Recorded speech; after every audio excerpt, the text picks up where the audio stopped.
Episode की starting वहीं से होती है जहां पर हांसियोल की हालत अब काफी ज्यादा खराब हो जाती है और वो ड्राइव करके अपने घर आ जाती है। हुसियोक भी उसका पीछा कर रहा था। हांसियोल जल्दी से घर वापस आती है और उसकी तबीयत खराब होने की वजह से वो मेडिसिन लेने वाली थी, पर फिर वो मेडिसिन नहीं लेती और उसी सीन को याद करती है कि कैसे यूसियुक ने उसे मरने से रोक दिया। हुसियुक यून को कॉल करता है। वो हांसियोल से उसके बारे में जानना था, पर वो उसे मिलने से मना कर देता है। नेक्स्ट मॉर्निंग हम जीयुक को देखते हैं जो सीधे मिलने के लिए पहुंच जाता है जुनबियोम से। वो उसे उसी वन पीस के बारे में बात कर रहा था, सॉरी उसी एंटिक पीस के बारे में। पर जैसे ही वहाँ हांसियोल आती है तो उसका दिमाग खराब हो जाता है और वह समझ जाता है कि अब वो एंटिक पीस इसको बेच दिया गया है। इधर यूसियोक भी हार नहीं मानता। वो उसी लोकेशन पर पहुंच जाता है जहां पर हांसियोल अपने फादर और मदर के साथ रहा करती थी। वहां पर वो काफी सारे लोगों से उस इंसिडेंट के बारे में पूछता है, पर उसे कोई भी खबर नहीं मिलती। पूछते पूछते वो एक जगह पर पहुंच जाता है जो है यूनहुंग का स्टूडियो। अब यूनो से बताने लगता है कि हांसियोल के पेरेंट्स काफी ज्यादा गरीब थे। उसके फादर एक आर्टिस्ट थे और उन्होंने एक लोन लिया था, जिसकी वजह से लोन शार्क वाले हमेशा उनके घर आकर उन्हें परेशान करते रहते थे। एक बार तो उन्होंने गरम प्रेस को हांसियोल की बॉडी पर लगा दिया था और लास्ट एपिसोड में हमने जो स्कार देखा था वो शायद इसी प्रेस का। पर उस दिन वो नहीं रोई, वो सारा कुछ सहती रही। उसके बाद उसके घर में आग लग गई और बस वही बची रह गई।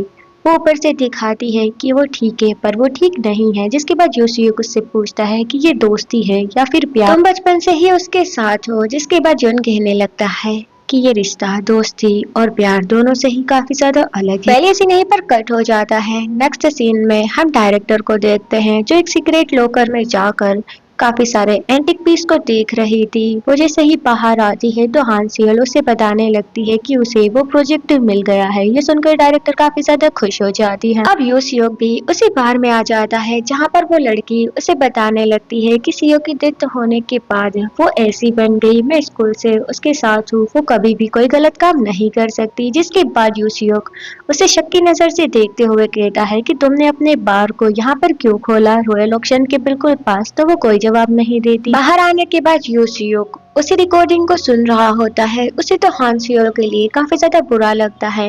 अब वो उसी बिल्डिंग में पहुंच जाता है जहां पर युनजी रहा करती थी। फिर से बालकनी में हांसियोल आती है और वो उसे देखने लगता है। यूसियोक छुप जाता है, उसे लगता है कि उसने उसे नहीं देखा। नेक्स्ट मॉर्निंग रॉयल ऑक्शन का सीन दिखाया जाता है जहां पर यूना काफी ज्यादा गुस्से में आती है और एक एंटिक पीस को खराब कर देती है।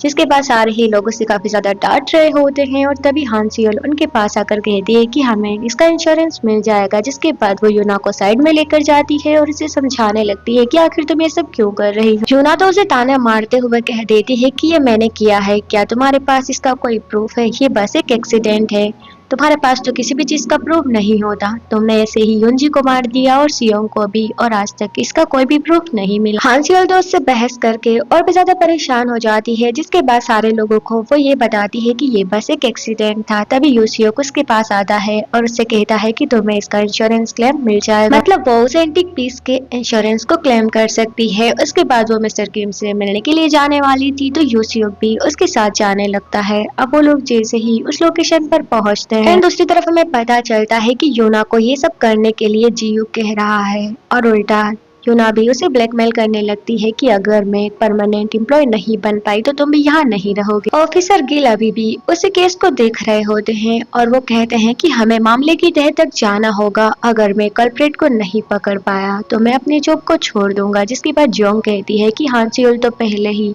इनोसेंट प्रूफ हो चुकी है। तो गिल कहता है कि ये पूरी सच्चाई नहीं है, हो सकता है हांसियोल ने वो मर्डर नहीं किए हो, पर उसके लिए ये काम किसी और ने किया हो। उनका पूरा शक सबसे पहले यून के ऊपर ज्यादा है। वहीं दूसरी तरफ ये लोग उस आदमी के पास पहुंच गए थे जहां पर जैसे ही उस आदमी को एंटिक पीस के बारे में पता चलता है तो वो तो काफी ज्यादा गुस्सा करने लगता है और ऑक्शन को कैंसिल करने के लिए भी, पर हांसियोल उसे मना लेती है। जिसके बाद वो जल्दी से एक और पीस बनाने के लिए तैयार हो जाता है। अब कोई सामान चाहिए था उसे जो ऊपर रखा हुआ था, तो हांसियोल उसे लेने के लिए जाती है पर उसका हाथ नहीं पहुंच रहा होता तो यूसियोक पीछे से आकर उसकी हेल्प करता है। हांसियोल जैसे ही वापस आती है और वो जलती हुई आंख को देखती है तो उसे फिर से वही ही इंसिडेंट याद आ जाता है जब उसके पेरेंट्स की डेथ हो गई थी। वो काफी ज्यादा परेशान हो जाती है, उसे पैनिक अटैक आने लगते हैं, जिसके बाद वो उन लोगों से कहती है कि मैं कुछ लेने के लिए जा रही हूँ और बाहर आकर बैठ जाती है। यूसियुक भी उसे नोटिस कर रहा था और वो समझ जाता है, जिसके बाद वो उसके पास आकर उससे पूछने लगता है कि क्या तुम ठीक हो। हानसियोल कहती है कि क्या तुम्हें मेरी फिक्र हो रही है, जिसके बाद यूसियुक कहता है कि तुम ऐसे दिखाती हो जैसे तुम ठीक हो पर तुम काफी ज्यादा वीक हो। पहले मैंने तुम्हें गलत समझा, मुझे लगा तुमने ही उन लोगों को मारा है और अब मुझे उस बात का रिग्रेट है कि मैंने तुम्हारे बारे में इतना गलत क्यों सोचा। वही दूसरी तरफ हमें जियोंग को दिखाया जाता है। यूसियुक को कॉल करने के बाद भी जब वो उसके कॉल को पिक नहीं कर रहा होता तो वो सीधे उसके घर पहुंच जाती है, जहां पर उसके हाथ इस बार युंजी का फोन लग जाता है। उसे समझ नहीं आता कि ये फोन यहाँ पर क्या कर रहा है। अब वो जैसे ही अपने घर वापस आकर उन रिकॉर्डिंग को सुनती है तो वो सारा ही कुछ समझ जाती है और उसे यूसियुक के ऊपर काफी ज्यादा गुस्सा आ रहा था कि उसने अभी तक इस एविडेंस के बारे में मुझे क्यों नहीं बताया। ऑफिसर्स को एक और क्लू मिलता है। जब युंजी का एक्सीडेंट हुआ था तब एक आदमी पहले से ही ऊपर की तरह कैमरे को रखा हुआ था, मतलब वो जानता था कि एक्सीडेंट होने वाला। जब दोबारा जियोंग और यूसियुक मिलती है तो उन दोनों की भी फाइट हो जाती है, जहाँ पर जियोंग कह रही थी कि हानसियोल ही कल्प्रिट हो सकती है, तुम्हें उस पर बिलीव नहीं करना चाहिए, पर यूसियुक को उसके ऊपर बिलीव होता। वो हानसियोल से बात करता है और कहता है कि चौथा कौन होगा जो तुमसे प्यार करेगा, क्यों ना मैं तुमसे प्यार करने का नाटक करूं, जिसके बाद वो मर्डरर मुझे भी मारने के लिए आएगा और हम उसे पकड़ लेंगे, जिसके लिए वो उसे परमिशन दे देती है। अब वो दोनों एक साथ ही जुनबियोम से मिलने के लिए पहुंच जाते हैं। यूसियुक को यहाँ देखकर उसे बिल्कुल भी अच्छा नहीं लगता। वेल यहाँ यूसियुक एक बात को नोटिस करता है कि बार बार जुन हाना की तरफ देख रहा है और साथ में वाइन की बोतल पर वही लोगो लगा हुआ है। सियोंग उस लोगो को यूज किया करता था, जिसके बाद वो वॉशरूम में जाकर अपने दोस्त को कॉल करके जुनबियोम की सारी ही इंफॉर्मेशन निकालने के लिए कहता है और बदले में वो उसे काफी सारे पैसे भेज देता है, जिसके लिए वो भी खुश हो जाता है। नेक्स्ट सीन में हम जोन तो हानसियोल को अपने फीलिंग भी कन्फेस कर देता है, पर तभी यूसियुक बीच में आकर कहता है कि मैं पहले से ही इसका बॉयफ्रेंड हूँ। अब वो हानसियोल को लेकर बाहर आ जाता है, जिसके बाद वो उससे कह रहा था कि युनबियोम तुम्हें कैसे देखता है, वो हमेशा से तुम्हारे बारे में सब कुछ जानता, क्या तुम्हें उसके ऊपर कभी शक नहीं होता। तभी हानसियोल उसके पास आकर उसे किस कर लेती है और कहती है कि अगर तुम ये करना चाहते हो तो हम अच्छे से करेंगे। जुनबियोम तो उन दोनों को देखने लगता है, जिसके बाद वो वहाँ से चला जाता है, पर अंदर आकर वो गुस्से में ड्रिंक करने लगता है, मतलब कुछ न कुछ फिशी तो जरूर है। नेक्स्ट सीन हमें रॉयल ऑक्शन का दिखाया जाता है, जहाँ पर डायरेक्टर तो हानसियोल को बहुत ही ज्यादा शाबाशी दे रही थी। फाइनली उसने ये कर दिखाया और जीसीयुक को उसके ऊपर काफी ज्यादा गुस्सा आ रहा होता है। वहीं हम जियोंग को देखते हैं जो कुछ क्लूज के सहारे सीधे युंजी के अपार्टमेंट में पहुंच जाती है, पर उसे वहां पर कुछ भी नहीं मिलता।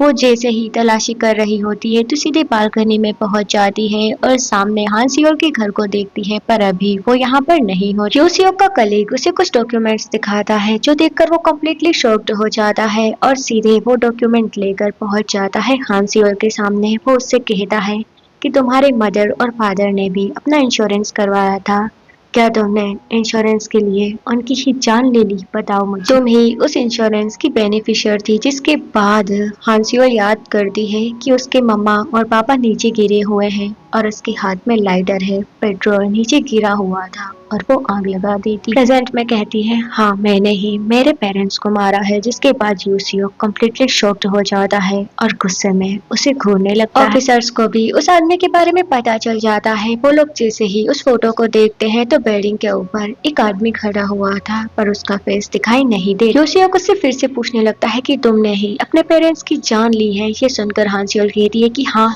मैंने उनको मारा है। तुम यही सुनना चाहते हो ना कि सबकी जान मैंने ली है, तो हाँ मैंने ही उनको मारा। यूसियुक उसे सच बताने के लिए कहता है तो हानसियोल कहती है कि क्या सच? मैं जब सच कहती हूँ तब कोई सुनता ही नहीं है। जिसके बाद वो अपनी आंखों में आंसू लिए वहाँ से चली जाती है। अपने घर आने के बाद वो काफी ज्यादा परेशान बैठी हुई होती है। वो सारे ही सीन को याद करती है जब वो डायरेक्टर के पास थी और उनसे बातें कर रही थी, जहीं पर और यूसियुक के साथ बिताए गए मोमेंट्स को भी याद करती। अब यूसियुक सीधे मिन के पास पहुंच जाता है और उससे कहता है कि तुम तो युन के साथ हमेशा से होना, मतलब तुम हानसियोल के साथ हमेशा से होना, तो मुझे बताओ कि वहाँ पर क्या हुआ था। अब कहानी पास्ट में जाती है, जहाँ पर युनयुक के फादर काफी ज्यादा गुस्से में उसकी छोटी बहन यूना को मार रहे थे। उसके फादर काफी ज्यादा गुस्सा करते हैं, हमेशा उन दोनों को मारते पीटते रहते हैं और युन अपनी बहन को प्रोटेक्ट करता है। पर एक बार उसके फादर बहुत ही ज्यादा ड्रिंक करके आते हैं, एक लोहे की रोड से उन दोनों को मारना चाहते थे, पर यहाँ हांसियोल आकर उन्हें बचा लेती है, जिसके बाद वो युनयुक को उठने के लिए अपना हाथ देती है, उसे अपने घर लेकर आ जाती है और उसकी चोट पर मेडिसिन लगाती है। और तब से ही युन हमेशा से उसके साथ रहा करता है। हांसियोल ने उसकी बहन को भी बहुत ही अच्छे से रखा था, पर शायद अब वो काफी ज्यादा बदल गई है। अब हमें पुलिस स्टेशन का सीन दिखाया जाता है, जहाँ पर ऑफिसर गिल कह रहे थे कि हमें पता लगाना ही होगा आखिर वो आदमी कौन है, और केस को फिर से ओपन कर दिया जाता है। वहीं हम जिसुक को देखते हैं, जो एक लड़की को काफी सारे पैसे दे रहा है। वो लड़की एक रिपोर्टर होती है, जो अब हांसियोल के साथ काफी ज्यादा बुरा करेगी। वहीं हम सियोसियोक को देखते हैं, जो हांसियोल से बात करना चाहता था। उसे लगता है कि शायद इसने ये सब ऐसे ही कह दिया होगा। तभी उसके फोन पर कुछ फोटोज आती है, जो देखकर हांसियोल काफी ज्यादा शॉक्ड रह जाती है। ये फोटो उसकी और सियोंगचे की थी, और साथ में यूसियोक के साथ भी उसकी फोटो होती है। वो लोग उसे एक वेयर हाउस में आने के लिए कहते हैं, जिसके बाद वो पहुंच जाती है और यूसियोक भी उसे जाते हुए देखकर उसके पीछे पीछे जाने लगता है। चुनपियोंग भी वहीं होता है और सीसीटीवी के थ्रू उसे पता चल जाता है कि अभी हांसियोल भी यहाँ पर मौजूद है, जिसके बाद वो स्टोरेज रूम में चली जाती है और उस आदमी का इंतजार कर रही थी, पर वो आदमी वहाँ पर नहीं आता। तभी यूसियोक भी उसका पीछा करते हुए वहाँ पहुंच जाता है। हांसियोल अपनी फोटो को देखकर कंप्लीटली शॉक्ड हो जाती है। वो सियोंग के साथ बिताए गए मोमेंट्स को याद करती है। तभी यूसियोक नोटिस करता है कि वहाँ एक बंदा छुपा हुआ है जो सस्पेक्ट है, पर अभी उसे हांसियोल की काफी ज्यादा फिक्र हो रही थी। हांसियोल के ऊपर एक बॉक्स गिरने वाला होता है, तभी यूसियोक उसके पास जाकर उसे बचा लेता है और वो बंदा वहाँ से बचकर भाग जाता है। अब हांसियोल चुनबियोंग पास आता है और उससे पूछता है कि क्या तुम ठीक हो, जिसके बाद उसकी चोट पर मेडिसिन लगाई जाती है। यहाँ यूसियोक को तो काफी ज्यादा गुस्सा आ रहा था, वो तो पुलिस को बुलाना चाहता था, पर चुनबियोंग मना कर देता। चुनबियोंग के यहाँ पर काफी सारे एंटीक पीस थे, जो नहीं चाहता था वो कि रिवील हो, जिसके बाद तो यूसियोक को उसके ऊपर भी गुस्सा आ रहा होता है। अब यूसियोक हांसियोल से बात करता है और उससे पूछता है कि मैं सुनना चाहता हूँ कि तुमने उन लोगों को नहीं मारा। तो हांसियोल भी उसे सारा कुछ सच बताते हुए कह देती है कि एक बंदे ने मुझे ये सारी फोटोज भेजी थी, जिसके बाद यूसियोक समझ जाता है कि कोई है जो तुम पर नजर रखे हुए हैं। वो लोग जैसे ही पार्किंग लॉट में पहुंचते हैं तो एक कार उसका पीछा कर रही होती है। फिलहाल वो लोग कुछ भी नहीं करते और हांसियोल सीधे अपने घर के पास आकर ही कार को रोकती है। वो बंदा उन लोगों को साथ में जाते हुए देखकर वहां से चला जाता है। अब यूसियोक भी उसके घर के अंदर पहुंच जाता है। अब यूसियोक उसे बताने लगता है कि क्या जुनबियोंग इन सब के अंदर शामिल है। जब हम उसके घर पहुंचे थे तब मैंने वाइन को नोटिस किया था, उसके ऊपर वही लोगो लगा हुआ था जो हमेशा सियोंग अपने रेस्टोरेंट में यूज करता। हांसियोल कहती है कि मुझे नहीं पता, जिसके बाद वो उसे पास्ट की स्टोरी बताने लगती है कि मेरे पिता ने काफी सारा कर्जा ले लिया था, वो लोग हमेशा उन्हें परेशान किया करते थे। एक दिन मेरे फादर ने मुझे पैसे देकर कुछ सामान लाने के लिए कहा, मैं रास्ते से जा ही रही थी, पर तभी मैं रुक गई। मैं जैसे ही घर वापस आई तो मैंने देखा कि मेरे पापा और मम्मा दोनों ही फर्श पर गिरे हुए हैं, दोनों ने ही जहर पी लिया था। तभी मैंने नीचे देखा, फर्श पर पेट्रोल भी गिरा हुआ था और मेरी मदर ने मुझे आग लगाने के लिए कही, जिसके बाद मैंने आग लगा दी और पूरा ही घर जल गया, पर मैं जिंदा बच गई। तब मुझे समझ आ गया कि उन लोगों ने अपने लाइफ इंश्योरेंस के लिए कुर्बान कर दी, उनके पैसे से हमने डेब्ट पे कर दिया। जब मैंने आंखें खोली तो मैं हॉस्पिटल में थी, मैंने अपना सब कुछ खो दिया। ये सब कहते हुए वो काफी ज्यादा इमोशनल हो जाती है और यूसियोक उसे कंसोल करता है। नेक्स्ट सीन में हम हांसियोल को देखते हैं, जो सियोन से मिलने के लिए जाती है। यहाँ वो उसे अपकमिंग ऑक्शन के बारे में बता रही थी और साथ में एक वीडियो भी दिखाने वाली थी। जब वो अपने पासवर्ड को लगाती है तो हांसियोल उसके पासवर्ड को देख लेती है और उसे वो याद हो जाता है। इधर हमारे ऑफिसर्स भी इन्वेस्टिगेशन कर रहे होते हैं। उन लोगों को एक आदमी के बारे में पता चलता है, सियोंग की मौत से पहले उस जहाज को रिपेयर किया गया था अब वो जैसे ही वहां पर जाते हैं और पूछताछ करते हैं तो उन्हें पता चलता है कि ये करने के लिए उन लोगों को युन ने कहा था। युन की तबीयत खराब हो जाती है, तब भी वो काम पर जाना चाहता था पर युना उसे मना कर देती है, पर फिर भी वो काम के लिए निकल जाता है। फिर हांसियोल उस फोटो को फाड़कर फेंक देती है जो उसकी और सियोंग की थी। नेक्स्ट मॉर्निंग हमें यूसियोक को दिखाया जाता है जो जैसे ही ऑफिस में आता है तो सारे लोग उसे ही देख रहे थे। वो हांसियोल को अपने साथ लेकर एक रेस्टोरेंट में पहुंच जाता है जहां पर बाल की कलीग इन दोनों को बाहर से देख रहे थे और सोचते हैं कि क्या इन दोनों के बीच कुछ चल रहा है।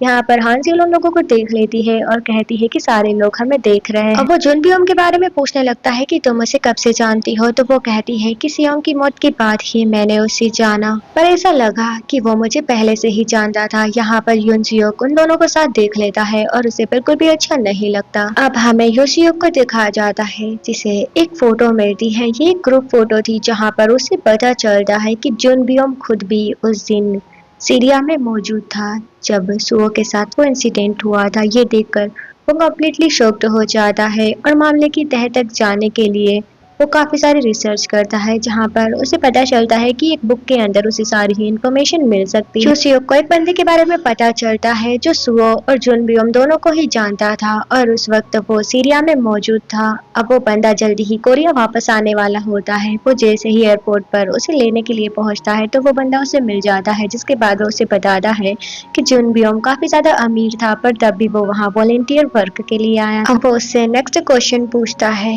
कि क्या जब सीरिया में वो इंसिडेंट हुआ था तब जुन सीओ के साथ मौजूद था। वो उसे कुछ बता पाता। तभी एक कार उनके पास से गुजरती है और उससे बचने की वजह से इन लोगों का एक खतरनाक एक्सीडेंट हो जाता है। उन लोगों की हालत काफी ज्यादा खराब हो जाती है। तभी यूसियोक नोटिस करता है कि उनके पास एक कार से उतरकर लड़की आती है जिसका चेहरा देखकर वो कम्प्लीटली शॉक्ड रह जाता है। ये लड़की कोई और नहीं हांसियोल। हांसियोल जैसे ही उसे देखती है तो इसी सस्पेंस के साथ ये एपिसोड यहीं पर खत्म हो जाता है। वेल गाइस, आपको ये एपिसोड कैसा लगा मुझे कमेंट सेक्शन में जरूर बताना। हम आपसे जल्दी मिलेंगे नेक्स्ट न्यू एपिसोड में। तब तक के लिए स्टे सेफ एंड बाय।